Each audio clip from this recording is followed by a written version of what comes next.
J'entrouvre la porte un petit peu de cette culture sourde qui est très particulière. C'est un monde à part. Et voilà, donc j'explique aussi que c'est une langue visuelle, gestuelle. Comment se tenir face à une personne qui est sourde, comment communiquer, le regard, l'attitude à avoir. Voilà, c'est des petites choses qui nous paraissent évidentes, mais parfois il faut le savoir pour pouvoir optimiser justement le contact qu'on va avoir avec une personne sourde. Dire bonjour, ça va, voilà, vous venez d'où, vous habitez où? Ces petites choses qui vont mettre en confiance la personne qui vient passer quelques temps sur Saül.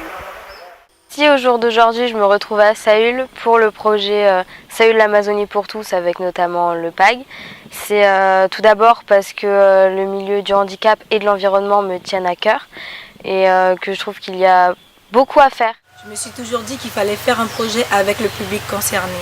Et là, de voir que les projets sont mis en place en se posant les bonnes questions et en plus, on a le public concerné avec nous pour peaufiner les détails de ce projet. Donc, je dirais que ça peut qu'être enrichissant.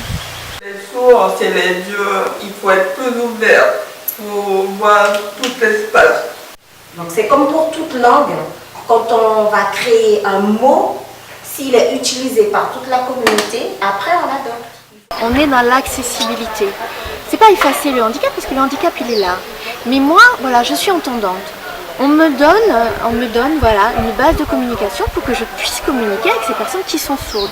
Je donne aux personnes qui vont travailler sur Saül, aussi bien dans l'accueil ou dans l'hébergement et dans l'accompagnement, la base du vocabulaire de la langue des signes. De voir que les personnes à Saül, les hébergeants, ont quelques notions et arrivent à signer bonjour, comment ça va, ça fait plaisir.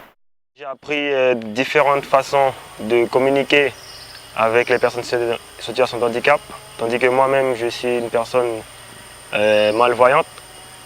Et moi, mon expérience, c'est de partager et aussi d'acquérir d'autres choses sur les personnes qui sont même en difficulté que moi. Il y a différents moyens de communiquer. Par exemple, avec les personnes aveugles, c'est au toucher. Et le toucher, le contact physique et le toucher, c'est plus facile pour une personne aveugle de communiquer avec une personne sourde. Pour moi, c'est plutôt positif parce que ça t'apprend à être autonome.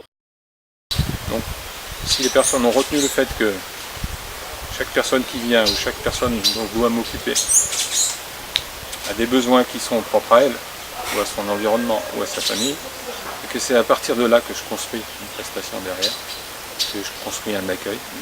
Les objectifs seront atteints sur la formation, c'est-à-dire qu'on ne va pas faire des experts en accessibilité.